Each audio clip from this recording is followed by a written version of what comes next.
News Warangal జిల్లా వ్యాప్తంగా ఉన్న చారిత్రాత్మక శివాలయాలన్నీ భక్తులతో కిక్కిరిసిపోయాయి.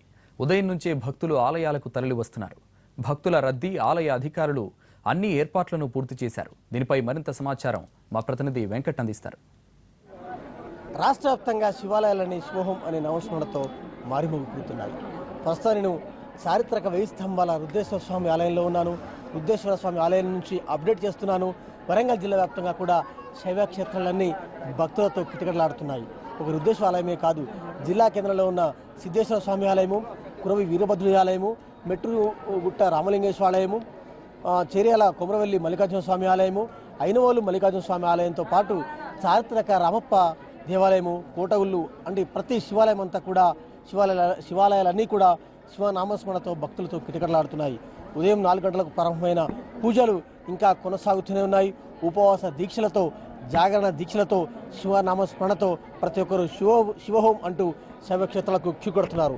నా మధ్య కొంతమంది ఆధ్యాత్మికవేత్తలు, అదేవిధంగా భక్తులు నాకు అందుబాటులో ఉన్నారు. ఒకసారి మాట్లాడే ప్రయత్నం చేద్దాం. చెప్పండి, నిజానికి శివరాత్రి అంటే ఒక ప్రత్యేకమైన ఉంటుంది. జాగరణ చేస్తాము, ప్రత్యేకమైన పూజలు కూడా చేస్తాం.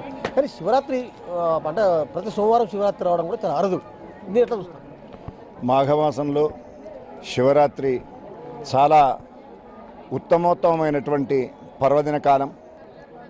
నిజంగా ఈరోజు దేవుళ్ళందరిలో కూడా మన కోరికను సులభంగా తీర్చేటువంటి దేవుడు శివుడు. ఓం నమ శివాయ అంటే చాలు మన కష్టాలన్నీ దూరమై మనకు భగవంతుడు అన్నీ కూడా చేకూరుస్తాడు, మన కోరికలన్నీ తీరుస్తాడు. ఈనాడు వరంగల్ వ్యాప్తంగా కూడా మన రుద్రేశ్వర స్వామి 1000 స్తంభాల దేవాలయంలో బ్రహ్మాండంగా భక్తులందరూ కూడా విచ్చేసి స్వామిని దర్శించుకుంటున్నారు. ఈ కార్యక్రమంలో ఈ దేవాలయంలో పాల్పంచుకోవటం, స్వామివారిని దర్శించుకోవటం చాలా సంతోషంగా ఉంది. మేడం, మీరు చెప్పండి, శివరాత్రి జాగరణ చేస్తే ఒక మంచి ఫలం వస్తుంది, జాగరణ చేస్తే మంచి పుణ్యం వస్తుంది. శివరాత్రి రోజు రాత్రి దాకా ఉపవాసం చేసి నిశీ సమయంలో 12 గంటల సమయంలో ఒక్క బిల్వదళం స్వామివారికి పెడితే ఈ జన్మలోని పాపాలే కాదు, గత జన్మలలోని పాపాలు కూడా పటాపంచలైతాయని మా నమ్మకం. అందుకోసం రాత్రి 12 గంటల దాకా జాగారం ఉండి ఈ బిల్వదళం శివుని మీద పెడతాం. వెంకట గారు, మీరు చెప్పండి, మీరు ప్రముఖ కళాకారులు, నిజంగా జాగరణ అంటే ఏడాదికి ఒకసారి చేస్తాం. ఓన్లీ శివరాత్రి సందర్భంగానే జాగరణ అనే పదం గుర్తుకొస్తుంది.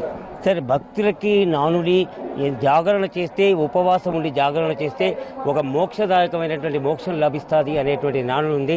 ఎందుకంటే భోళాశంకరుడు, ఆ శంకరుడు భోళాశంకరుడు చిటికడి గంగను అందిస్తే తన్మయించిపోతాడు, చిన్న మారేడు ధరాన్ని అందిస్తే ఆ పరమశివుడు తాండవం చేసిపోతాడు. కాబట్టి పరమశివ ఉపవాసం ఉండడం అంత పుణ్యంగా భావిస్తారు. ప్రతి ఒక్క భక్తుడు కూడా శివనామస్మరణ అనేది, శివహోం అనేది కడుపు నుంచి వస్తుంది, నాభిలో నుంచి. ఎందుకంటే సార్, ఎక్కడైతే అంతరాత్మ నుంచి భగవంతుడు బయటికి వెళ్తాడో ఆ శివుడు మన మీదనే తాండవం చేస్తాడు, మన మీదనే ప్రత్యక్షం అవుతాడు. కాబట్టి ఈ నాభిలో నుంచి ఓం నమ శివాయ, ఓం నమ శివాయ అంటే అక్కడ ఉన్నటువంటి ఆ పరమశివుడు తాండవం చేసి కరుణా కటాక్షాలు దండిగా మెండిగా అందిస్తాడనేటువంటి ఒక సంకల్పం మనందరిలో ఉందండి. మీరు చెప్పండి, మనం ఉదయం నుంచి చూస్తున్నాం, ఉదయం 4 గంటల నుంచి చూస్తున్నాం, భక్తుల రద్దీ ఏ విధంగా ఉంటుంది ఇక్కడ? మార్నింగ్ 4:30 నుంచి ఇప్పుడు 4:30 నుంచి చాలా విపరీతమైన పబ్లిక్ వస్తున్నారు. ఈ యొక్క 1000 స్తంభాల గుడి బాగా కాకతీయుల రాజుల కాలం నుండి కాబట్టి నా చిన్నతనం నుంచి నేను చూస్తున్నాను. మనం చూస్తున్నాం, ఎవరిని కదిలించినా కూడా, ఎవరిని చూసినా కూడా శివ నామస్మరణతోనే ఆలయాలన్నీ కిక్కిరిసిపోతున్నాయి. చారిత్రక 1000 స్తంభాల దేవాలయంతో పాటు చారిత్రక రామప్ప ఆలయం కూడా భక్తులతో కిటకిటలాడుతుంది. ప్రతి శైవ క్షేత్రం వద్ద నంది విగ్రహంలోన శివాలయం వద్ద ప్రత్యేక అభిషేకాలు, ప్రత్యేక పూజలు, ప్రత్యేక అర్చనలతో ఆ ఆలయాలన్నీ కూడా మారు మోగుతున్నాయని చెప్పవచ్చు. నా మధ్య అనేక మంది భక్తులు వచ్చి తరించుకొని వెళ్తున్నారు.